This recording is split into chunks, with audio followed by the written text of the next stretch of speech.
Lincoln. So I am standing in front of American Stories, and this exhibit, which I just spent an hour in, has all of these really neat artifacts.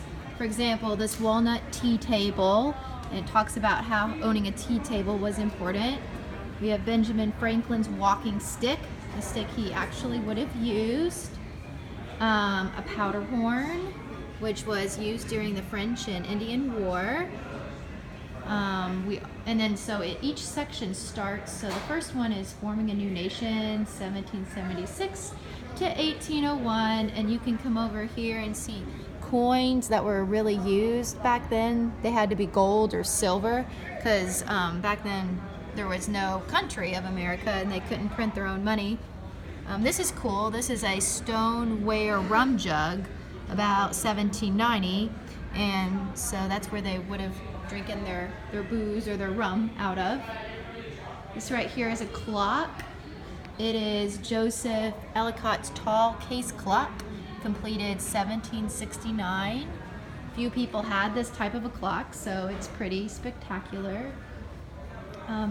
Moving this way, this is really cool.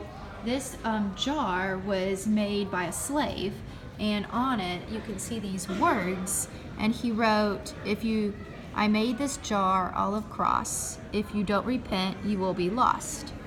And it's kind of him saying that he can read, because back then a lot of slaves couldn't read. This is actually from a slave ship. This is the documents of all the slaves that were on board.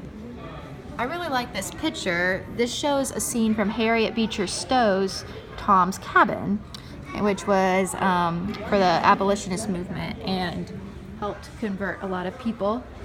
These are fire hats used in the mid-1800s. Miniature tea kettle in 1807. A saddle. This is an ether inhaler, which is cool. It's when they started learning about medicine and how to put people to sleep. This is part of a telegraph patient model. These are cool. These are the actual pipes used by John Brown, and he was back in the 1860s. He led a revolution. He was a slave owner, and he was upset with what was happening with the Civil War about to start. So those are his real weapons. He was killed in the revolution, by the way. And then you come over here to expansion and reform, 1801 to 1870. These are the shackles, these are really cool. Booth, who killed Abraham Lincoln, these were the actual shackles that were used to capture him and his men, and before to drag him back where he was killed. This is a bronze cast of Abraham Lincoln's life mask. This is something that a collared man got in battle for fighting in the Civil War, even though many of them did not get medals, and then many of them were taken away.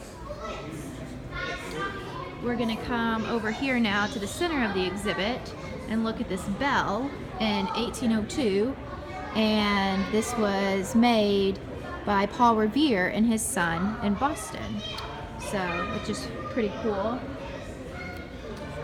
And then over here, this stone was on top of a Mormon church, Latter-day Saints, Joseph Smith.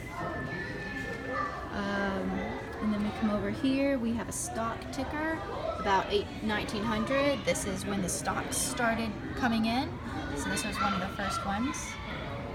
You see the actual light bulb invented by Albert Edison and his company. Alexander Graham Bell's telephone box. And then on the wall they have these, what history does this object reveal? And so this is talking about a typewriter, which was used by women, because you can see the flowers on it show that it was used by women in the 1873. We also have a sewing machine, which is cool, in the 1889 in the Industrial Revolution. And then we're coming over here, we see clocks. Let's see, this right here is pretty cool. This is a trophy awarded to Gertrude Ederle in 1926 for competing and winning an Olympic medal. She was the first woman to swim the English Channel, which is pretty cool. And then we're moving into the Industrial Development, 1870 to 1900, where you have the railroad spike in 1869 with the Great Continental Railway, gasoline automobile passenger model, improved windmill passenger model. And this is an actual gate, which is really cool. It was an iron factory gate about 1870, and it was in the mills to keep the workers in, actually, and so they wouldn't leave early, and to keep latecomers from coming in.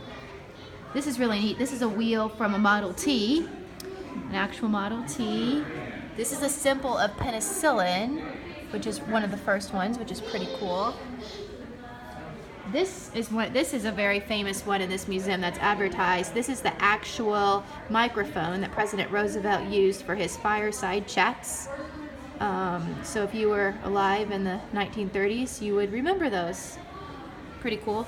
This is a poster for his National Recovery Administration in the 1930s to get America back to work. Pretty neat. This one probably meant the most to me. This is a purse from an immigrant, and but the thing that really got me are these two cards, and what they are is they're for two Jewish girls to come to America, and their parents perished in the Holocaust because they could not obtain the cards as well. It was very hard to immigrate to the United States, and many times the parents would